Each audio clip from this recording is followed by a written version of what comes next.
Hello ಸ್ನೇಹಿತರೆ, ನಿಮಗೆಲ್ಲರಿಗೂ Siddhartha competitors ಅಕಾಡೆಮಿಗೆ ಸ್ವಾಗತ. ಈ ಒಂದು ಜಿಯೋಗ್ರಫಿ ಕ್ಲಾಸ್ ಅಲ್ಲಿ ಭಾರತದ ಸರೋವರಗಳ ಬಗ್ಗೆ ತಿಳ್ಕೊಳ್ಳೋಣ. ಅದು ಇಂಪಾರ್ಟೆಂಟ್ ಆಗಿರ್ತಕ್ಕಂಥ ಮತ್ತು ಅತಿ ಹೆಚ್ಚು ಸಾರಿ ಎಕ್ಸಾಮ್ಸ್ ಅಲ್ಲಿ ರಿಪೀಟೆಡ್ ಆಗಿ ಕೇಳಿರ್ತಕ್ಕಂಥ ಎಲ್ಲಾ ಸರೋವರಗಳ ಬಗ್ಗೆ ಈ ಒಂದು ವಿಡಿಯೋದಲ್ಲಿ ತಿಳ್ಕೊಳ್ಳೋಣ. ಮೊದಲಿಗೆ ಯಾವ ಯಾವ ಸರೋವರಗಳ ಬಗ್ಗೆ ತಿಳ್ಕೊಂತೀರಂತ ಪಟ್ಟಿ ಮಾಡೋಣ. ಮೊದಲಿಗೆ ಸರೋವರಗಳು.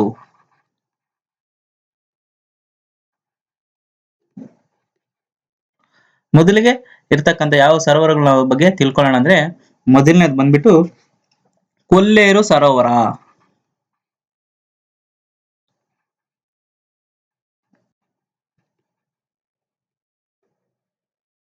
ಎರಡನೇದು ಬಂದು ಸಾಂಬಾರ್ ಸರೋವರ ಬಗ್ಗೆ ತಿಳ್ಕೊಳ್ಳೋಣ. ಮೂರನೇದು ಪುಷ್ಕರ ಸರೋವರ ಬಗ್ಗೆ. ನಾಲ್ಕನೇದು ನೈನಿತಾಲ್ ಸರೋವರ ಬಗ್ಗೆ. ಐದನೇದು ದಾಲ್ ಸರೋವರ ಬಗ್ಗೆ. ಆರನೇದು ಲೂನಾರ್ ಸರೋವರ ಬಗ್ಗೆ. ಏಳನೇದು ಚಿಲ್ಕಾ ಸರೋವರದ ಬಗ್ಗೆ. ಎಂಟನೇದು ಉಲಾರ್ ಸರೋವರ ಬಗ್ಗೆ. ಒಂಬತ್ತನೇದು ಲೋಕ್ಟಾಕ್ ಸರೋವರ ಬಗ್ಗೆ. ಟೋಟಲ್ 9 ಪ್ರಮುಖ ಸರೋವರಗಳ ಬಗ್ಗೆ ಈ ಒಂದು ವಿಡಿಯೋದಲ್ಲಿ ತಿಳ್ಕೊಳ್ಳೋಣ. ಯಾವ ಯಾವ ರಾಜ್ಯದಲ್ಲಿ ಈ ಸರೋವರಗಳು ಬರುತ್ತೆ, ಅದರ ಒಂದು ಪ್ರಸಿದ್ಧಿ ಏನಪ್ಪಾ ಅಂತ ಈ ಒಂದು ವಿಷಯದಲ್ಲಿ ಒಂದು ವಿಡಿಯೋದಲ್ಲಿ ತಿಳ್ಕೊಳ್ಳೋಣ. ಟೋಟಲ್ 9 ಅತಿ ಪ್ರಮುಖವಾಗಿರ್ತಕ್ಕಂಥ ಸರೋವರಗಳು ಆಗಿರ್ತಕ್ಕಂಥದ್ದು. ಮೊದಲನೇ ಸರೋವರದ ಬಗ್ಗೆ ಈಗ ತಿಳ್ಕೊಳ್ಳೋಣ. ಮೊದಲನೇದಾಗಿ ಕೊಲ್ಲೇರು ಸರೋವರದ ಬಗ್ಗೆ ತಿಳ್ಕೊಳ್ಳೋಣ. ಈ ಕೊಲ್ಲೇರು ಸರೋವರ ಎಲ್ಲಿ ಬರುತ್ತಪ್ಪ ಅಂತ ಹೇಳಿದ್ರೆ, ಈ ಕೊಲ್ಲೇರು ಸರೋವರ ಆಂಧ್ರ ಪ್ರದೇಶ ರಾಜ್ಯದಲ್ಲಿ ಬರ್ತಕ್ಕಂಥದ್ದು. ಇದು ಒಂದು ಸಿಹಿ ನೀರಿನ ಸರೋವರ. ಇದು ಒಂದು ಸಿಹಿ ನೀರಿನ ಸರೋವರ. ಇದು ಪರ್ಟಿಕ್ಯುಲರ್ ಆಗಿ ಯಾವ ಪ್ಲೇಸ್ ಅಲ್ಲಿ ಬರುತ್ತಪ್ಪ ಅಂತಂದ್ರೆ, ಕೃಷ್ಣಾ ಮತ್ತು ಗೋದಾವರಿ ನದಿಯ ಮುಖಜ ಭೂಮಿನಲ್ಲಿ ಕಂಡು ಬರ್ತದೆ. ಕೃಷ್ಣಾ ಮತ್ತು ಗೋದಾವರಿ ನದಿ ಮುಖಜ ಭೂಮಿನಲ್ಲಿ ಕಂಡು ಬರ್ತಕ್ಕಂಥ ಸರೋವರ.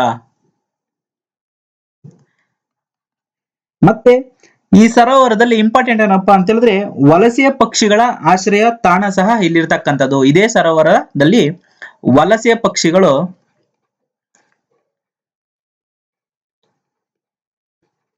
ತಾಣ ಇರತಕ್ಕಂಥದ್ದು.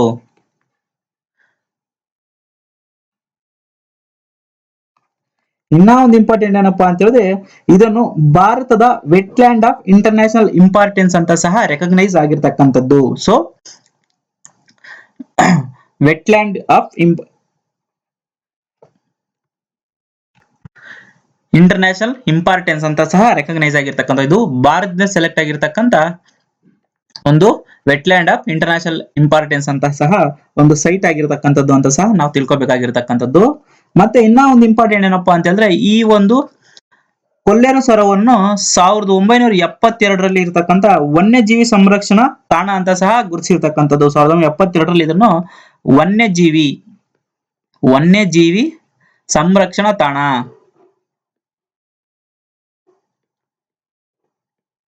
ತಾಣ ಅಂತ ಸಹ ಗುರುತಿಸಿರ್ತಕ್ಕಂಥದ್ದು. ಇದರಲ್ಲಿ ಇನ್ನೊಂದು ಇಂಪಾರ್ಟೆಂಟ್ ಏನಪ್ಪಾ ಅಂತಂದ್ರೆ, ಈ ಸರೋವರ ದಡದಲ್ಲಿ ಒಂದು ದೇವಾಲಯ ಬರ್ತದೆ. ಈ ಸರೋವರ ದಡದಲ್ಲಿ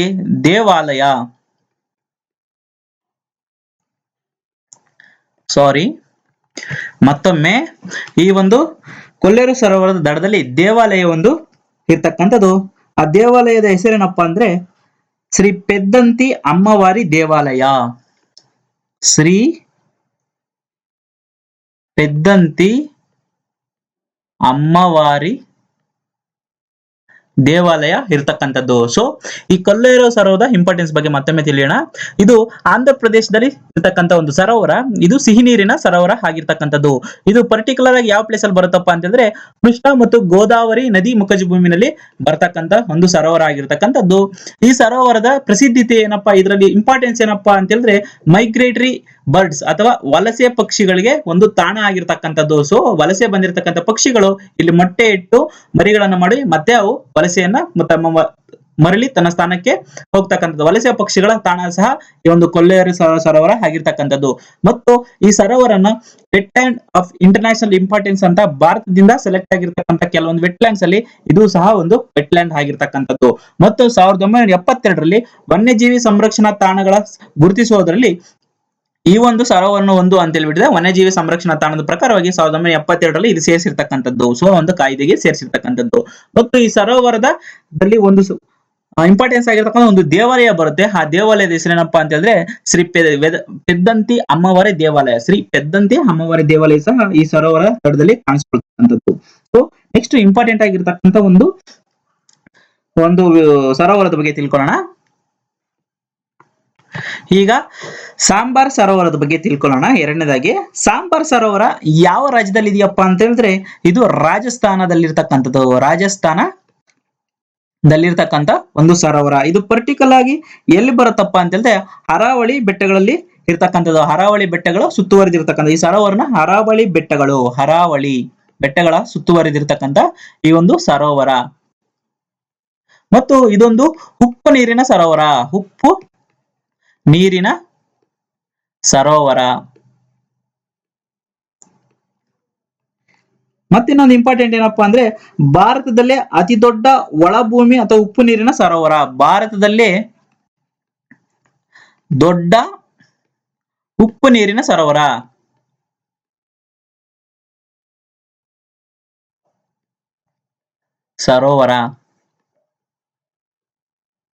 ಸೊ ಭಾರತದಲ್ಲಿ ದೊಡ್ಡ ಉಪ್ಪು ನೀರಿನ ಸರೋವರ ಯಾವ್ದಪ್ಪ ಅಂತ ಹೇಳಿದ್ರೆ ಅದು ಸಾಂಬಾರ್ ಸರೋವರ. ಈ ಸರೋವರದಲ್ಲಿ ಉಪ್ಪನ್ನು ತಯಾರಿಸ್ತಾರೆ.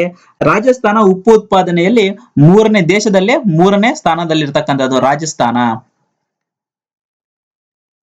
ಸೊ ದೇಶದಲ್ಲೇ ಉಪ್ಪು ಉತ್ಪಾದನೆಯಲ್ಲಿ ಮೂರನೇ ಸ್ಥಾನದಲ್ಲಿ ಇರ್ತಕ್ಕಂಥ ರಾಜ್ಯ ಯಾವ್ದಪ್ಪ ಅಂದ್ರೆ ರಾಜಸ್ಥಾನ. ಈ ಒಂದು ಸಾಂಬಾರ್ ಸರೋವರದಲ್ಲಿ ಉಪ್ಪು ಅನ್ನು ಸಹ ತಯಾರಿಸ್ತಾರೆ. ಮತ್ತೊಮ್ಮೆ ಈ ಸಾಂಬಾರ್ ಸರೋವರದ ಬಗ್ಗೆ ತಿಳಿಯೋಣ. ಸಾಂಬಾರ್ ಸರೋವರ ರಾಜಸ್ಥಾನದಲ್ಲಿರ್ತಕ್ಕಂಥ ಒಂದು ಸರೋವರ ಆಗಿರ್ತಕ್ಕಂಥದ್ದು. ಇದರ ಸುತ್ತಲೂ ಅರಾವಳಿ ಬೆಟ್ಟಗಳಿಂದ ಇದು ಸುತ್ತುವರಿದಿರತಕ್ಕಂಥದ್ದು. ಮತ್ತೊಂದು ಇಂಪಾರ್ಟೆಂಟ್, ಇದೊಂದು ಉಪ್ಪು ನೀರಿನ ಸರೋವರ ಆಗಿರ್ತಕ್ಕಂಥದ್ದು. ಭಾರತದಲ್ಲೇ ದೊಡ್ಡ ಉಪ್ಪು ನೀರಿನ ಸರೋವರ ಯಾವ್ದಪ್ಪ ಅಂತ ಹೇಳಿದ್ರೆ ಅದು ಸಾಂಬಾರ್ ಸರೋವರ ಆಗಿರ್ತಕ್ಕಂಥದ್ದು. ಈ ಒಂದು ಸರೋವರದಲ್ಲಿ ಉಪ್ಪನ್ನು ಉತ್ಪಾದನೆ ಮಾಡ್ತಾರೆ. ಆದ್ರೆ ಭಾರತದಲ್ಲೇ ರಾಜಸ್ಥಾನ ಎಷ್ಟನೇ ಸ್ಥಾನದಲ್ಲಿ ಉಪ್ಪು ಉತ್ಪಾದನೆ ಮಾಡತ್ತಪ್ಪ ಅಂತ ಹೇಳಿದ್ರೆ ರಾಜಸ್ಥಾನ ಮೂರನೇ ಸ್ಥಾನದಲ್ಲಿ ಇರ್ತಕ್ಕಂಥದ್ದು. ಮೊದಲನೇ ಸ್ಥಾನ ಉಪ್ಪು ಉತ್ಪಾದನೆ ಇರತಕ್ಕಂಥ ರಾಜ್ಯ ಯಾವ್ದಪ್ಪ ಅಂತಿದ್ರೆ ಅದು ಗುಜರಾತ್. ಎರಡನೇ ಸ್ಥಾನದಲ್ಲಿ ಇರತಕ್ಕಂಥ ತಮಿಳುನಾಡು. ಮೂರನೇ ಸ್ಥಾನದಲ್ಲಿ ಇರತಕ್ಕಂಥದ್ದು ರಾಜಸ್ಥಾನ. ಮೊದಲನೇ ಸ್ಥಾನ ಗುಜರಾತ್, ಎರಡನೇ ಸ್ಥಾನ ತಮಿಳುನಾಡು. ಮೂರನೇ ಸರೋವರ ಯಾವ್ದಪ್ಪ ಅಂತ ಹೇಳಿದ್ರೆ ಪುಷ್ಕರ ಸರೋವರ. ಈ ಪುಷ್ಕರ ಸರೋವರ ಎಲ್ಲಪ್ಪ ಇದೆ ಅಂತ ಹೇಳಿದ್ರೆ ಇದು ರಾಜಸ್ಥಾನದಲ್ಲಿ ಇರ್ತಕ್ಕಂಥ ಮತ್ತೊಂದು ಸರೋವರ. ರಾಜಸ್ಥಾನದಲ್ಲಿ ಇರ್ತಕ್ಕಂಥ ಮತ್ತೊಂದು ಸರೋವರ. ಈ ಒಂದು ಸರೋವರನ ಹಿಂದೂಗಳ ಪವಿತ್ರ ಸರೋವರ ಅಂತ ಸಹ ಕರೀತಾರೆ. ಹಿಂದೂಗಳಿಗೆ ಪವಿತ್ರವಾದ ಸರೋವರ, ಹಿಂದೂಗಳ ಪವಿತ್ರ ಸರೋವರ ಸಹ ಹೌದು ಇದು.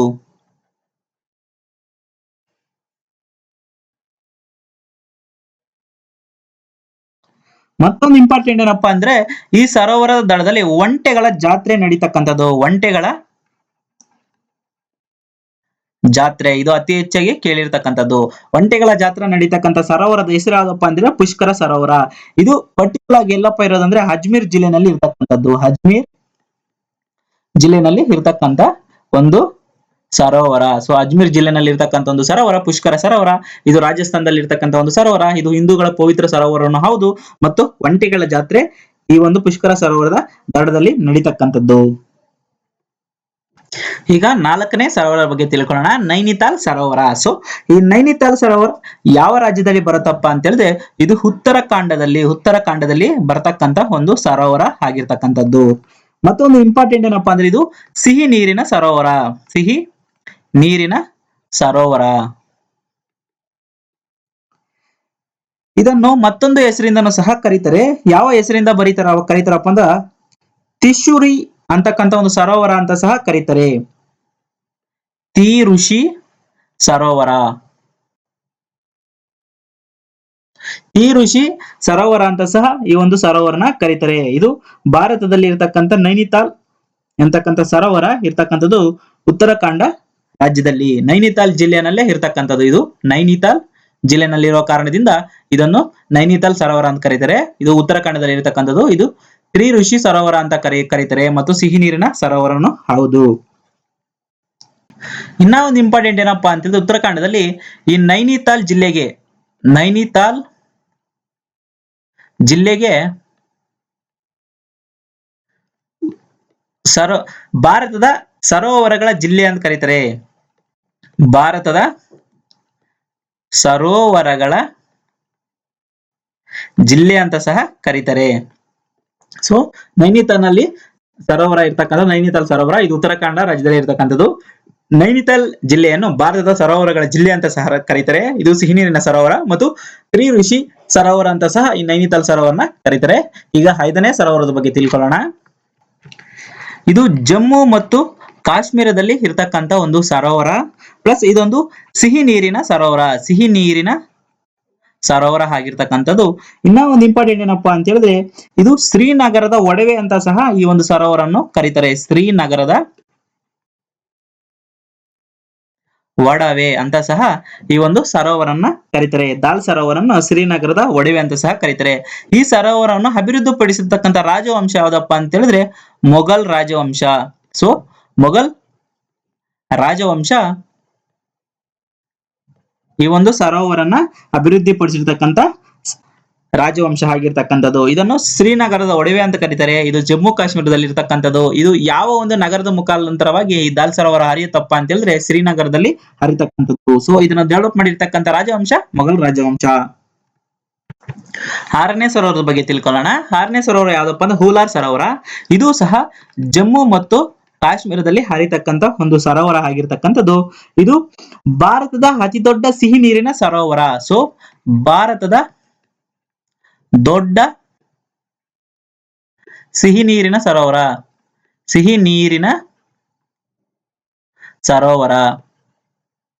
ಸೊ ಭಾರತದ ದೊಡ್ಡ ಸಿಹಿ ನೀರಿನ ಸರೋವರ ಯಾವ್ದಪ್ಪ ಅಂತ ಹೇಳಿದ್ರೆ ಹೂಲಾರ್ ಸರೋವರ. ಇದು ಯಾವ ನದಿ ದಡೆಯಲ್ಲಿ ಹರಿಯುತ್ತಪ್ಪ ಅಂದ್ರೆ ಜೀಲಂ ನದಿ ದಡೆಯಿಂದ ಹರಿಯುತ್ತದೆ. ಜೀಲಂ ನದಿಯಿಂದ ಈ ಒಂದು ಸರೋವರ ಕ್ರಿಯೇಟ್ ಆಗಿರ್ತಕ್ಕಂಥದ್ದು. ಸೊ ಜೀಲಂ ನದಿಯ ದಡೆಯಲ್ಲಿ ಅಥವಾ ಜೀಲಂ ನದಿಯಿಂದ ಈ ಒಂದು ಹೂಲಾರ್ ಸರೋವರ ಕ್ರಿಯೇಟ್ ಆಗಿರ್ತಕ್ಕಂಥದ್ದು. ಇದನ್ನು ಪ್ರಾಚೀನ ಕಾಲದಲ್ಲಿ ಮಹಾಪದ ಮಾಸ ಸರೋವರ ಅಂತ ಸಹ ಕರೀತಾರೆ. ಸೊ ಪ್ರಾಚೀನ ಕಾಲದಲ್ಲಿ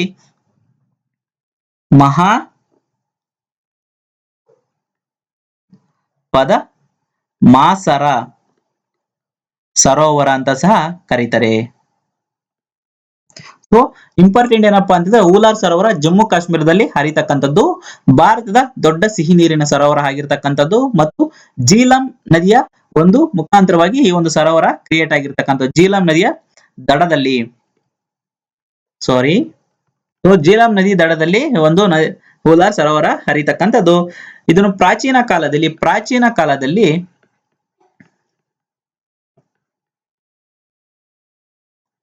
ಮಹಾ ಪದಮಾಸರ ಅಂತಕ್ಕಂಥ ಒಂದು ಸರೋವರದ ನೇಮಿಂದ ಕರೀತಕ್ಕಂಥದ್ದು. ಸೊ ಹೂಲಾರ್ ಬಗ್ಗೆ ತಿಳ್ಕೊಂಡ್ರಿ. ಹೂಲಾರು ಭಾರತದ ಅತಿ ದೊಡ್ಡ ಸಿಹಿ ನೀರಿನ ಸರೋವರ. ಈಗ 7ನೇದಾಗಿ ಲೂನಾರ್ ಸರೋವರ ಬಗ್ಗೆ ತಿಳ್ಕೊಳ್ಳೋಣ. ಈ ಲೂನಾರ್ ಸರೋವರ ಎಲ್ಲಪ್ಪ ಇದ್ದೀರಿ ಅಂದ್ರೆ ಮಹಾರಾಷ್ಟ್ರದಲ್ಲಿ ಇರ್ತಕ್ಕಂಥದ್ದು. ಮಹಾರಾಷ್ಟ್ರದಲ್ಲಿ ಇರ್ತಕ್ಕಂಥ ಈ ಒಂದು ಲೂನಾರ್ ಸರೋವರ. ಸೊ ಈ ಲೂನಾರ್ ಸರೋವರ ಸ್ಪೆಷಲ್ ಏನಪ್ಪಾ ಅಂದ್ರೆ ಉಲ್ಕಾಪಾತದಿಂದ ಕ್ರಿಯೇಟ್ ಆಗಿರ್ತಕ್ಕಂಥದ್ದು. ಉಲ್ಕೆಗಳ ಪತನದಿಂದ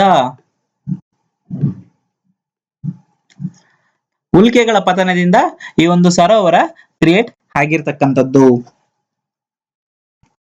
ಈ ಒಂದು ಸರೋವರ ಉಪ್ಪು ನೀರಿನ ಸರೋವರವೂ ಸಹ ಹೌದು. ಸೊ ಈ ಲೂನಾರ್ ಸರೋವರ ಮಹಾರಾಷ್ಟ್ರದಲ್ಲಿ ಇರತಕ್ಕಂತ ಒಂದು ಸರೋವರ. ಉಲ್ಕಾಪಾತಗಳಿಂದ ಅಥವಾ ಉಲ್ಕೆಗಳ ಪತನದಿಂದ ಭೂಮಿ ಮೇಲೆ ಕ್ರಿಯೇಟ್ ಆಗಿರ್ತಕ್ಕಂಥ ಒಂದು ಸರೋವರ ಪ್ಲಸ್ ಏಕೈಕ ಭಾರತದ ಸರೋವರ. ಉಲ್ಕಾಪಾತದಿಂದ ಕ್ರಿಯೇಟ್ ಆಗಿರ್ತಕ್ಕಂಥ ಏಕೈಕ ಭಾರತದ ಸರೋವರ ಯಾವ್ದಪ್ಪ ಅಂದ್ರೆ ಇದು ಲೂನಾರ್ ಸರೋವರ ಮತ್ತು ಇದೊಂದು ಉಪ್ಪು ನೀರಿನ ಸರೋವರವು ಹೌದು. ರೀಸೆಂಟ್ ಆಗಿ ಇದು ನ್ಯೂಸ್ ಇರ್ತಕ್ಕಂಥ ಒಂದು ಸರೋವರ. ಯಾಕಪ್ಪ ಅಂದ್ರೆ ಇದರ ಬಣ್ಣ ಪಿಂಕ್ ಕಲರ್ ಗೆ ಕನ್ವರ್ಟ್ ಆಗಿರ್ತಕ್ಕಂಥದ್ದು. ಪಿಂಕ್ ಬಣ್ಣಕ್ಕೆ ಕನ್ವರ್ಟ್ ಆಗಿರೋ ಕಾರಣದಿಂದ ಇದು ಸಹ ರೀಸೆಂಟ್ ಆಗಿ ನ್ಯೂಸ್ ಅಲ್ಲಿ ಇರ್ತಕ್ಕಂಥ ಒಂದು ಸರೋವರ, ಇಂಪಾರ್ಟೆಂಟ್ ಆಗಿರ್ತಕ್ಕಂಥ ಸರೋವರ ಹೌದು. 8ನೇದಾಗಿ ಚಿಲ್ಕಾ ಸರೋವರದ ಬಗ್ಗೆ ತಿಳ್ಕೊಳ್ಳೋಣ. 8ನೇ ಸರೋವರ ಚಿಲ್ಕಾ ಸರೋವರ. ಈ ಒಂದು ಸರೋವರ ಒಡಿಶಾ ರಾಜ್ಯದಲ್ಲಿ ಇರ್ತಕ್ಕಂಥದ್ದು. ಒಡಿಶಾ ರಾಜ್ಯದಲ್ಲಿ ಇರ್ತಕ್ಕಂಥ ಒಂದು ಸರೋವರ ಆಗಿರ್ತಕ್ಕಂಥದ್ದು. ಇದೊಂದು ಉಪ್ಪು ನೀರಿನ ಸರೋವರ ಆಗಿರ್ತಕ್ಕಂಥದ್ದು. ಇನ್ನ ಒಂದು ಇಂಪಾರ್ಟೆಂಟ್ ಏನಪ್ಪಾ ಅಂತ ಹೇಳಿದ್ರೆ ಈ ಸರೋವರದ ದಡದಲ್ಲಿ ಜಗನ್ನಾಥಪುರಿ ದೇವಾಲಯ ಇರ್ತಕ್ಕಂಥದ್ದು.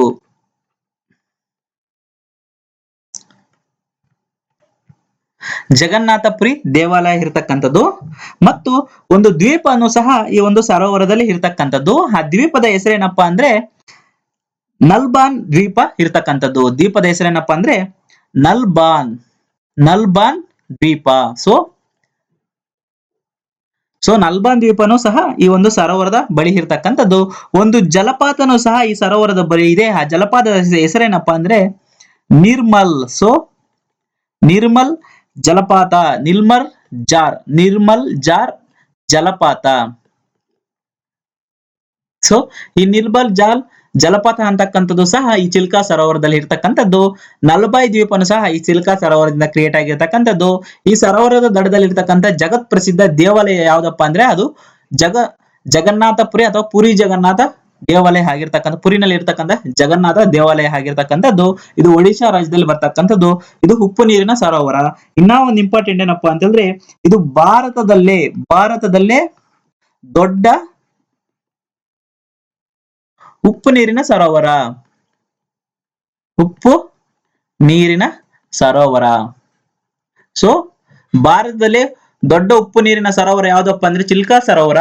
ಭಾರತದಲ್ಲಿ ದೊಡ್ಡ ಸಿಹಿ ನೀರಿನ ಸರೋವರ ಯಾವ್ದಪ್ಪ ಅಂದ್ರೆ ಹೂಲಾರ್ ಸರೋವರ. ಅದು ಜಮ್ಮು ಕಾಶ್ಮೀರಲ್ಲಿ ಬಂದ್ರೆ ಚಿಲ್ಕಾ ಸರೋವರ ಒಡಿಶಾ ರಾಜ್ಯದಲ್ಲಿ ಬರ್ತಕ್ಕಂಥದ್ದು. ಮತ್ತು ಇದು ಪುರಿ ಜಗನ್ನಾಥ ದೇವಾಲಯನೂ ಸಹ ಇದರ ಚಿಲ್ಕಾ ಸರೋವರದ ದಡದಲ್ಲಿ ಇರ್ತಕ್ಕಂಥದ್ದು. ನಿರ್ಮಲ್ ಜಾರ್ ಅಂತಕ್ಕಂಥ ಒಂದು ಜಲಪಾತನು ಸಹ ಈ ಒಂದು ಚಿಲ್ಕಾ ಸರೋವರದಿಂದ ಕ್ರಿಯೇಟ್ ಆಗಿರ್ತಕ್ಕಂಥದ್ದು. ನಲ್ಬನ್ ಅಂತಕ್ಕ ದ್ವೀಪ ಸಹ ಈ ಒಂದು ಚಿಲ್ಕಾ ಸರೋವರದಲ್ಲಿ ಇರ್ತಕ್ಕಂಥದ್ದು. ಕೊನೆಯ ಸರೋವರ ಅಥವಾ 9ನೇ ಸರೋವರ ಲೋಕ್ಟಕ್ ಸರೋವರ. ಸೊ ಈ ಲೋಕ್ಟಕ್ ಸರೋವರ ಇರ್ತಕ್ಕಂಥ ರಾಜ್ಯ ಯಾವ್ದಪ್ಪ ಅಂತ ಹೇಳಿದ್ರೆ ಲೋಕ್ಟಕ್ ಸರೋವರ ಇರ್ತಕ್ಕಂಥ ರಾಜ್ಯ ಮಣಿಪುರ ರಾಜ್ಯದಲ್ಲಿ ಇರ್ತಕ್ಕಂಥ ಒಂದು ಸರೋವರ ಆಗಿರ್ತಕ್ಕಂಥದ್ದು. ಇದು ಜಗತ್ತಿನಲ್ಲೇ ಏಕೈಕ ತೇಲುವ ಸರೋವರ. ಜಗತ್ತಿನಲ್ಲೇ ಏಕೈಕ ತೇಲುವ ಸರೋವರ.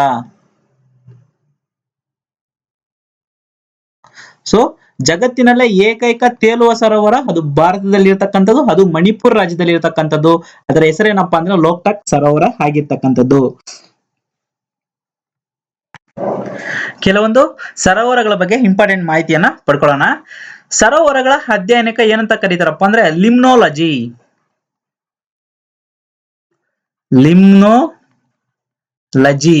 ಸೊ ಲಿಮ್ನೋಲಜಿ ಅಂತ ಕರೀತಾರೆ. ಸರೋವರಗಳ ಅಧ್ಯಯನಕ್ಕೆ ಲಿಮ್ನೋಲಜಿ ಅಂತ ಕರೀತಾರೆ. ಜಗತ್ತಿನಲ್ಲಿ ದೊಡ್ಡ ಉಪ್ಪು ನೀರಿನ ಸರೋವರ ಯಾವ್ದಪ್ಪ ಅಂದ್ರೆ ಕ್ಯಾಸ್ಪಿಯನ್ ಸರೋವರ. ಜಗತ್ತಿನಲ್ಲಿ ದೊಡ್ಡ ಉಪ್ಪು ನೀರಿನ ಸರೋವರ ಯಾವ್ದಪ್ಪ ಅಂತ ಹೇಳಿದ್ರೆ ಕ್ಯಾಸ್ಪಿಯನ್ ಸರೋವರ. ಜಗತ್ತಿನಲ್ಲಿ ದೊಡ್ಡ ಸಿಹಿ ನೀರಿನ ಸರೋವರ ಯಾವ್ದಪ್ಪ ಅಂದ್ರೆ ವಾನ್ ಲೇಕ್. ಸೊ ಈ ವಾನ್ ಲೇಕ್ ಎಲ್ಲಪ್ಪ ಇರತಕ್ಕಂಥದ್ದು ಅಂದ್ರೆ ಅಮೆರಿಕದಲ್ಲಿ ಇರ್ತಕ್ಕಂಥದ್ದು. ಜಗತ್ತಿನ ಆಳವಾದ ಸರೋವರ ಯಾವ್ದಪ್ಪ ಅಂದ್ರೆ ಬೈಕಲ್ ಸರೋವರ. ಸೊ ಈ ಬೈಕಲ್ ಸರೋವರ ಸೈಬೀರಿಯಾ ಪ್ರದೇಶ, ರಷ್ಯಾ ದೇಶದ ಸೈಬೀರಿಯಾ ಪ್ರದೇಶದಲ್ಲಿ ಇರ್ತಕ್ಕಂಥದ್ದು ಬೈಕಲ್ ಸರೋವರ. ಜಗತ್ತಿನ ಎತ್ತರವಾದ ಸರೋವರ ಯಾವ್ದಪ್ಪ ಅಂದ್ರೆ ಟಿಟಿಕಾಕಾ ಸರೋವರ. ಇದು ದಕ್ಷಿಣ ಅಮೆರಿಕ ಖಂಡದಲ್ಲಿ ಇರತಕ್ಕಂತ ಒಂದು ಸರೋವರ ಆಗಿರ್ತಕ್ಕಂಥದ್ದು. ಸೊ ಈ ಟಿಟಿಕಾಕಾ ಸರೋವರ ಅಂತಕ್ಕಂಥದ್ದು ಪ್ರಪಂಚದಲ್ಲೇ ಅತಿ ಎತ್ತರವಾದ ಸರೋವರ ಆಗಿರ್ತಕ್ಕಂಥದ್ದು. ಇದು ದಕ್ಷಿಣ ಆಫ್ರಿಕಾದಲ್ಲಿ ಅಥವಾ ದಕ್ಷಿಣ ಅಮೆರಿಕದಲ್ಲಿ ಇರತಕ್ಕಂತ ಸರೋವರ ಆಗಿರ್ತಕ್ಕಂಥದ್ದು. ಜಗತ್ತಿನಲ್ಲಿ ಆಳವಾದ ಸರೋವರ ಬಂದು ಬೈಕಲ್ ಸರೋವರ ಸೈಬೀರಿಯಾ ಪ್ರದೇಶದಲ್ಲಿ ಇರ್ತಕ್ಕಂಥದ್ದು. ಅದು ರಷ್ಯಾ ದೇಶದಲ್ಲಿ. ಜಗತ್ತಿನಲ್ಲಿ ದೊಡ್ಡ ಸಿಹಿನೀರಿನ ಸರೋವರ ಬಂದ್ಬಿಟ್ಟು ವಾನ್ ಲೇಕ್. ಸಾರಿ, ಮತ್ತೊಮ್ಮೆ ಇದು ತಪ್ಪದ ಮಾಹಿತಿ, ವಾನ್ ಲೇಕ್ ಅಲ್ಲ. ಸೊ ಜಗತ್ತಿನಲ್ಲಿ ದೊಡ್ಡ ಸಿಹಿನೀರಿನ ಸರೋವರ ಸುಪೀರಿಯರ್ ಲೇಕ್. ನಾನು ಆಗ್ಲೇ ಅದು ವಾನ್ ಲೇಕ್ ಅಂತ ಹೇಳಿದೆ, ಅದು ತಪ್ಪಾದ ಮಾಹಿತಿ. ಅಪ್ಡೇಟ್ ಮಾಡ್ಕೊಳ್ಳಿ. ಈಗ ಜಗತ್ತಿನಲ್ಲಿ ದೊಡ್ಡ ಸಿಹಿ ನೀರಿನ ಸರೋವರ ಬಂದ್ಬಿಟ್ಟು ಸುಪೀರಿಯರ್ ಸರೋವರ. ಜಗತ್ತಿನಲ್ಲಿ ದೊಡ್ಡ ಉಪ್ಪು ನೀರಿನ ಸರೋವರ ಯಾವ್ದಪ್ಪ ಅಂದ್ರೆ ಕ್ಯಾಸ್ಪಿಯನ್ ಸರೋವರ. ಸರೋವರಗಳ ಅಧ್ಯಯನಕ್ಕೆ ಲಿಮ್ನೋಲಜಿ ಅಂತ ಸಹ ಕರೀತಕ್ಕಂಥದ್ದು. ಹಲೋ ಸ್ನೇಹಿತರೆ, ಮತ್ತೊಮ್ಮೆ ಸರೋವರಗಳ ಬಗ್ಗೆ ಫಾಸ್ಟ್ ಆಗಿ ತಿಳ್ಕೊಳ್ಳೋಣ. ಸರೋವರಗಳ ಎಷ್ಟು ಸರೋವರಗಳ ಬಗ್ಗೆ ಈ ಒಂದು ಅಧ್ಯಯನದಲ್ಲಿ ವಿಡಿಯೋದಲ್ಲಿ ತಿಳ್ಕೊಂಡ್ರಪ್ಪ ಅಂದ್ರೆ 9 ಸರೋವರಗಳ ಬಗ್ಗೆ. ಕೊಲ್ಲೇರು ಸರೋವರ, ಸಾಂಬಾರ್ ಸರೋವರ, ಪುಷ್ಕರ ಸರೋವರ, ನೈನಿತಾಲ್ ಸರೋವರ, ದಾಲ್ ಸರೋವರ, ಲೂನಾರ್ ಸರೋವರ, ಚಿಲ್ಕಾ ಸರೋವರ, ಉಲ್ಲಾರ್ ಸರೋವರ ಮತ್ತು ಲೋಕ್ಟಕ್ ಸರೋವರ. ಕೊಲ್ಲೇರು ಸರೋವರದ ಬಗ್ಗೆ ಗ್ಲಾನ್ಸ್ ಮಾಡ್ಕೊಳ್ಳೋಣ. ಇದು ಆಂಧ್ರ ಪ್ರದೇಶದಲ್ಲಿ ಇರತಕ್ಕಂಥ ಒಂದು ಸರೋವರ ಪ್ಲಸ್ ಸಿಹಿ ನೀರಿನ ಸರೋವರ ಮತ್ತು ಕೃಷ್ಣಾ ಗೋದಾವರಿ ನದಿ ಮುಖಜ ಭೂಮಿನಲ್ಲಿ ಇರತಕ್ಕಂಥದ್ದು. ಇದು ಕೊಲ್ಲೇರು ಸರೋವರ. ವಲಸೆ ಪಕ್ಷಿಗಳ ತಾಣ ಆಗಿರ್ತಕ್ಕಂಥದ್ದು ಸಹ ಈ ಒಂದು ಸರೋವರ. ಈ ಒಂದು ಸರೋವರ ಇಂಟರ್ನ್ಯಾಷನಲ್ ಇಂಪಾರ್ಟೆನ್ಸ್ ಆಫ್ ವೆಟ್ಲ್ಯಾಂಡ್ಸ್ ಅಂತ ಸಹ ಒಂದು ರೆಕಗ್ನೈಸ್ ಆಗಿರ್ತಕ್ಕಂಥ ಒಂದು ಸರೋವರ. 1972ರಲ್ಲಿ ವನ್ಯಜೀವಿ ಸಂರಕ್ಷಣಾ ತಾಣದ ಆಕ್ಟ್ ಮುಖಾಂತರ ಸಹ ಈ ಒಂದು ಸರೋವರನ ಆಯ್ಕೆ ಮಾಡಿರ್ತಕ್ಕಂಥದ್ದು. ಈ ಸರೋವರದ ದಡದಲ್ಲಿ ಇರ್ತಕ್ಕಂಥ ದೇವಾಲಯದ ಹೆಸರೇನಪ್ಪ ಅಂದ್ರ ಶ್ರೀ ಪೆದಂತಿ ಅಮ್ಮವಾರಿ ದೇವಾಲಯ ಅಂತ ಸಹ ಕರೀತಕ್ಕಂಥದ್ದು. ಎರಡನೇದು ಸಾಂಬಾರ್ ಸರೋವರದ ಬಗ್ಗೆ ತಿಳ್ಕೊಳ್ಳೋಣ. ಇದು ರಾಜಸ್ಥಾನದಲ್ಲಿ ಇರ್ತಕ್ಕಂಥದ್ದು. ಈ ಸರೋವರದ ಸುತ್ತಲೂ ಅರಾವಳಿ ಬೆಟ್ಟಗಳ ಸರೋವರ ಆಗಿರ್ತಕ್ಕಂಥದ್ದು. ಇದೊಂದು ಉಪ್ಪು ನೀರಿನ ಸರೋವರ. ಭಾರತದಲ್ಲಿ ದೊಡ್ಡ ಉಪ್ಪು ನೀರಿನ ಸರೋವರ ಯಾವ್ದಪ್ಪ ಅಂದ್ರೆ ಸಾಂಬಾರ್ ಸರೋವರ ಆಗಿರ್ತಕ್ಕಂಥದ್ದು. ದೊಡ್ಡ ಉಪ್ಪು ನೀರಿನ ಸರೋವರ ಅಂದ್ರೆ ಇನ್ಲ್ಯಾಂಡ್ ಭೂಮಿಯ ಒಳಗಡೆ ಇರತಕ್ಕಂಥ ದೊಡ್ಡ ಉಪ್ಪು ನೀರಿನ ಸರೋವರ ಅಂದ್ರೆ ಸಾಂಬಾರ್ ಸರೋವರ. ಬರೀ ಉಪ್ಪು ನೀರಿನ ಸರೋವರ ಅಂದ್ರೆ ಅದು ಚಿಲ್ಕಾ ಸರೋವರ. ಮತ್ತು ಉಪ್ಪು ಉತ್ಪಾದನೆಯಲ್ಲಿ ರಾಜಸ್ಥಾನ 3ನೇ ಸ್ಥಾನದಲ್ಲಿ ಇದ್ರೆ, ಗುಜರಾತ್ 1ನೇ ಸ್ಥಾನದಲ್ಲಿ ಇರತಕ್ಕಂಥದ್ದು ಮತ್ತು ತಮಿಳುನಾಡು 2ನೇ ಸ್ಥಾನದಲ್ಲಿ ಇರತಕ್ಕಂಥದ್ದು. 3ನೇ ಸರೋವರ ಯಾವ್ದಪ್ಪ ಅಂದ್ರೆ ಪುಷ್ಕರ ಸರೋವರ. ಇದು ರಾಜಸ್ಥಾನ ಜಿಲ್ಲೆಯಲ್ಲಿ ಇರತಕ್ಕಂಥದ್ದು. ಇದು ಹಿಂದೂಗಳ ಪವಿತ್ರ ಸರೋವರನೂ ಸಹ ಹೌದು. ಈ ಒಂದು ಪುಷ್ಕರ ಸರೋವರ ದಡದಲ್ಲಿ ಒಂಟೆಗಳ ಜಾತ್ರೆ ನಡೀತಕ್ಕಂಥದ್ದು. ಇದು ಅಜ್ಮೀರ್ ಜಿಲ್ಲೆಯಲ್ಲಿ ಇರತಕ್ಕಂಥ ಒಂದು ಸರೋವರ. 4ನೇ ಸರೋವರ ಯಾವ್ದಪ್ಪ ಅಂದ್ರೆ ನೈನಿತಾಲ್ ಸರೋವರ. ಇದು ಉತ್ತರಾಖಂಡ ರಾಜ್ಯದಲ್ಲಿ ಇರತಕ್ಕಂಥದ್ದು. ಇದೊಂದು ಸಿಹಿ ನೀರಿನ ಸರೋವರ ಇರತಕ್ಕಂಥದ್ದು. ಸೊ ಈ ಒಂದು ನೈನಿತಾಲ್ ಸರೋವರಗೆ ಮತ್ತೊಂದು ಹೆಸರಿದೆ, ಅದು ಟಿ ಋಷಿ ಸರೋವರ ಅಂತ ಸಹ ಕರೀತಾರೆ. ಮತ್ತು ನೈನಿತಾಲ್ ಜಿಲ್ಲೆಗೆ, ಉತ್ತರಾಖಂಡದಲ್ಲಿ ಇರತಕ್ಕಂಥ ನೈನಿತಾಲ್ ಜಿಲ್ಲೆಗಳಿಗೆ ಭಾರತದ ಸರೋವರಗಳ ಜಿಲ್ಲೆ ಅಂತ ಸಹ ಕರೀತಕ್ಕಂಥದ್ದು. 5ನೇ ಸರೋವರ ಯಾವ್ದಪ್ಪ ಅಂದ್ರೆ ದಾಲ್ ಸರೋವರ. ಸೊ ಈ ದಾಲ್ ಸರೋವರ ಬಂದ್ಬಿಟ್ಟು ಜಮ್ಮು ಕಾಶ್ಮೀರದಲ್ಲಿ ಇರತಕ್ಕಂಥದ್ದು. ಇದು ಶ್ರೀನಗರದ ಒಡವೆ ಅಂತ ಸಹ ಈ ಒಂದು ದಾಲ್ ಸರೋವರನ ಕರೀತಾರೆ. ಈ ದಾಲ್ ಸರೋವರವನ್ನು ಕ್ರಿಯೇಟ್ ಮಾಡಿರ್ತಕ್ಕಂಥವ್ರು ಯಾರಪ್ಪ ಅಂದ್ರೆ ಮೊಘಲ್ ರಾಜವಂಶರು ಈ ಒಂದು ದಾಲ್ ಸರೋವರನ್ನು ಅಭಿವೃದ್ಧಿ ಪಡಿಸಿರ್ತಕ್ಕಂಥದ್ದು. ಇದೊಂದು ಸಿಹಿ ನೀರಿನ ಸರೋವರ ಆಗಿರ್ತಕ್ಕಂಥದ್ದು. 6ನೇ ಸರೋವರ ಯಾವ್ದಪ್ಪ ಅಂದ್ರೆ ಹುಲಾರ್ ಸರೋವರ. ಇದು ಜಮ್ಮು ಕಾಶ್ಮೀರದಲ್ಲಿ ಇರತಕ್ಕಂಥದ್ದು. ಭಾರತದಲ್ಲಿ ದೊಡ್ಡ ಸಿಹಿ ನೀರಿನ ಸರೋವರ ಯಾವ್ದನ್ನ ಇದ್ರೆ ಅದು ಹುಲ್ಲಾರ್ ಸರೋವರ ಆಗಿರ್ತಕ್ಕಂಥದ್ದು. ಇದು ಜೇಲಂ ನದಿ ದಡದಲ್ಲಿ ಇರತಕ್ಕಂಥ ಒಂದು ಸರೋವರ. ಸೊ ಈ ಒಂದು ಸರೋವರಗೆ ಮತ್ತೊಂದು ಹೆಸರು ಇದೆ, ಪ್ರಾಚೀನ ಕಾಲದಲ್ಲಿ ಅಂತ ಕರೀತಾರ ಮಹಾಪದ ಮಸಾರ ಅಂತಕ್ಕಂಥ ಒಂದು ಸರೋವರದ ಹೆಸರಿಂದ ಕರೀತಕ್ಕಂಥದ್ದು. 7ನೇದು ಯಾವ್ದಪ್ಪ ಅಂದ್ರೆ ಲೂನಾರ್ ಸರೋವರ. ಸೊ ಈ ಲೂನಾರ್ ಸರೋವರ ಎಲ್ಲಪ್ಪ ಇದೆ ಅಂದ್ರೆ ಮಹಾರಾಷ್ಟ್ರದಲ್ಲಿ ಇರತಕ್ಕಂಥದ್ದು. ಇದು ಉಲ್ಕೆಗಳ ಪತನದಿಂದ ಕ್ರಿಯೇಟ್ ಆಗಿರ್ತಕ್ಕಂಥ ಸರೋವರ. ಇದೊಂದು ಉಪ್ಪು ನೀರಿನ ಸರೋವರ. ಇದು ರೀಸೆಂಟ್ ಆಗಿ ಒಂದು ನ್ಯೂಸ್ ಅಲ್ಲಿ ಇರತಕ್ಕಂಥದ್ದು. ಕಾರಣ ಏನಪ್ಪಾ ಅಂದ್ರೆ ಅದೊಂದು ಪಿಂಕ್ ಕಲರ್, ಆ ನದಿಯ ನೀರು ಅಥವಾ ಆ ಸರೋವರದ ನೀರು ಪಿಂಕ್ ಕಲರ್ ಕನ್ವರ್ಟ್ ಆಗಿದೆ. ಸೊ ಆ ಒಂದು ಕಾರಣದಿಂದ ರೀಸೆಂಟ್ ಆಗಿ ನ್ಯೂಸ್ ಅಲ್ಲಿ ಇರತಕ್ಕಂಥದ್ದು ಸಹ ಇದೊಂದು ಇಂಪಾರ್ಟೆಂಟ್ ಆಗಿರ್ತಕ್ಕಂಥ ಒಂದು ಸರೋವರನು ಹೌದು. 8ನೇ ಸರೋವರ ಯಾವ್ದಪ್ಪ ಅಂದ್ರೆ ಚಿಲ್ಕಾ ಸರೋವರ. ಇದು ಒಡಿಶಾ ರಾಜ್ಯದಲ್ಲಿ ಇರತಕ್ಕಂಥದ್ದು ಮತ್ತು ದೊಡ್ಡ ಉಪ್ಪು ನೀರಿನ ಸರೋವರ ಸಹ ಹೌದು ಈ ಒಂದು ಚಿಲ್ಕಾ ಸರೋವರ. ಈ ಸರೋವರದಲ್ಲಿ ಪುರಿ ಜಗನ್ನಾಥಪುರಿ ಅಂತಕ್ಕಂಥ ಪ್ರಸಿದ್ಧಿ ದೇವಾಲಯನೂ ಸಹ ಬರ್ತದೆ. ಈ ಒಂದು ಸರೋವರದಿಂದ ನಲ್ಬಾನ್ ಅಂತಕ್ಕಂಥ ಒಂದು ದ್ವೀಪನೂ ಸಹ ಕ್ರಿಯೇಟ್ ಆಗಿರ್ತಕ್ಕಂಥದ್ದು. ಈ ಸರೋವರದಿಂದ ಒಂದು ಜಲಪಾತನೂ ಸಹ ಕ್ರಿಯೇಟ್ ಆಗಿರ್ತಕ್ಕಂಥದ್ದು. ಆ ಜಲಪಾತದ ಹೆಸರೇನಪ್ಪಾ ಅಂತಂದ್ರೆ ನಿರ್ಮಲ್ ಜಾರ್ ಅಂತಕ್ಕಂಥ ಒಂದು ಜಲಪಾತ ಇರ್ತಕ್ಕಂಥದ್ದು. ಇದು ಭಾರತದಲ್ಲಿ ದೊಡ್ಡ ಉಪ್ಪು ನೀರಿನ ಸರೋವರವೂ ಹೌದು. ಲಾಸ್ಟ್ ಸರೋವರ ಯಾವ್ದಪ್ಪ ಅಂದ್ರೆ ಲೋಕ್ಟಕ್ ಸರೋವರ. ಇದು ಮಣಿಪುರ ರಾಜ್ಯದಲ್ಲಿ ಇರ್ತಕ್ಕಂಥ, ಇದು ಜಗತ್ತಿನಲ್ಲೇ ಏಕೈಕ ತೇಲುವ ಸರೋವರ ಆಗಿರ್ತಕ್ಕಂಥದ್ದು. ಇದು ಇಂಟರ್ನ್ಯಾಷನಲ್ ಇಂಪಾರ್ಟೆನ್ಸ್ ಆಫ್ ವೆಟ್ಲ್ಯಾಂಡ್ ಅಂತ ಸಹ ಈ ಲೋಕ್ಟಕ್ ಸರೋವರನು ಸಹ ಆಯ್ಕೆ ಆಗಿರ್ತಕ್ಕಂಥದ್ದು. ಸೊ ಸರೋವರಗಳ ಬಗ್ಗೆ ಕೆಲವೊಂದು ಇಂಟರ್ನ್ಯಾಷನಲ್ ಇಂಪಾರ್ಟೆನ್ಸ್ ತಿಳ್ಕೊಬೇಕಂತಂದ್ರೆ, ಸರೋವರಗಳ ಅಧ್ಯಯನಕ್ಕೆ ಲಿಮ್ನಾಲಜಿ ಅಂತ ಕರೀತಾರೆ. ಜಗತ್ತಿನಲ್ಲಿ ದೊಡ್ಡ ಉಪ್ಪು ನೀರಿನ ಸರೋವರ ಯಾವ್ದಪ್ಪ ಅಂದ್ರೆ ಕ್ಯಾಸ್ಪಿಯನ್ ಸರೋವರ. ಜಗತ್ತಿನ ದೊಡ್ಡ ಸಿಹಿ ನೀರಿನ ಸರೋವರ ಯಾವ್ದಪ್ಪ ಅಂದ್ರೆ ಸುಪೀರಿಯರ್ ಲೇಕ್. ಜಗತ್ತಿನ ಆಳವಾದ ಸರೋವರ ಯಾವ್ದಪ್ಪ ಅಂದ್ರೆ ಸರೋವರ. 5ನೇದು ಜಗತ್ತಿನ ಎತ್ತರವಾದ ಸರೋವರ ಅಂತ ಕೇಳಿದ್ರೆ ಅದು ಟಿಟಿಕಾಕ ಸರೋವರ. ಹಲೋ ಸ್ನೇಹಿತರೆ, ಈ ವಿಡಿಯೋ ಇಲ್ಲಿವರೆಗೂ ವಾಚ್ ಮಾಡೋದಕ್ಕೆ ಎಲ್ಲರಿಗೂ ಮತ್ತೊಮ್ಮೆ ಧನ್ಯವಾದ ಹೇಳ್ತಾ ಇದ್ದೀನಿ. ಈ ವಿಡಿಯೋದಲ್ಲಿ ಇರತಕ್ಕಂತ ನೋಟ್ಸ್ PDF ಏನಾನ ಬೇಕಂದ್ರೆ ದಯವಿಟ್ಟು ನೀವು ನಮ್ಮ ಟೆಲಿಗ್ರಾಮ್ ಚಾನಲ್ ಸಬ್ಸ್ಕ್ರೈಬ್ ಆಗಿ. ನಮ್ಮ ಟೆಲಿಗ್ರಾಮ್ ಚಾನಲ್ ಹೆಸರೇನಪ್ಪ ಅಂದ್ರೆ ಸಿದ್ಧಾರ್ಥ ಕಾಂಪಿಟೇಟರ್ಸ್ ಅಕಾಡೆಮಿ. ಈ ವಿಡಿಯೋದಲ್ಲಿ ಇರತಕ್ಕಂತ ಎಲ್ಲ ಇನ್ಫಾರ್ಮೇಶನ್ ನಮ್ಮ ಉಪಯೋಗಕ್ಕೆ ಬಂದಿದೆ ಅನ್ಕೊಂಡಿದ್ದೀನಿ. ಈ ವಿಡಿಯೋದಲ್ಲಿ ನಾನು ಯಾವುದೇ ತರವಾದ ಎಕ್ಸ್ಟ್ರಾ ಇನ್ಫಾರ್ಮೇಶನ್ ಹೇಳಿಲ್ಲ. ಸೊ ಯಾವ್ದಾದ್ರು ಇಂಪಾರ್ಟೆಂಟ್ ಆಗಿದಾವೋ ಅದೇ ಲೇಕ್ಸ್ ಅನ್ನ ನಾನು ಆಯ್ಕೆ ಮಾಡ್ಕೊಂಡಿದ್ದೀನಿ ಮತ್ತು ಆ ಲೇಕ್ಸ್ ನ ಇಂಪಾರ್ಟೆನ್ಸ್ ಏನೇನಿದೆಯೋ ಅದು ಪ್ರಮುಖವಾಗಿರ್ತಕ್ಕಂಥ ವಿಷಯಗಳ ಬಗ್ಗೆ ಮಾತ್ರ ಚರ್ಚೆ ಮಾಡಿದ್ದೀನಿ. ವಿಡಿಯೋ ಜಾಸ್ತಿ ಲೆಂತ್ ಆಗಬಾರ್ದು ಅನ್ನೋ ಒಂದು ಕಾರಣದಿಂದ. ಸೊ ನಿಮ್ಗೆ PDF ಏನಾನ ಬೇಕಂದ್ರೆ ದಯವಿಟ್ಟು ನೀವು ನಮ್ಮ ಟೆಲಿಗ್ರಾಮ್ ಚಾನಲ್ ಅನ್ನ ಸಬ್ಸ್ಕ್ರೈಬ್ ಆಗಿ. ಈ ವಿಡಿಯೋ ನಿಮ್ಗೆ ಇಷ್ಟ ಆಗಿದೆ ಅನ್ಕೊಂಡಿದ್ದೀನಿ. ಇಷ್ಟ ಆಗಿದೆ ದಯವಿಟ್ಟು ನಿಮ್ಮ ಫ್ರೆಂಡ್ಸ್ ಜೊತೆಗೆ ಶೇರ್ ಮಾಡಿ, ಸಬ್ಸ್ಕ್ರೈಬ್ ಮಾಡಿ ನಮ್ಮ ಚಾನಲ್ ನ, ಪ್ಲಸ್ ಲೈಕ್ ಬಟನ್ ಮಾಡಿ. ಮತ್ತೊಮ್ಮೆ ಎಲ್ಲರಿಗೂ ಧನ್ಯವಾದಗಳು.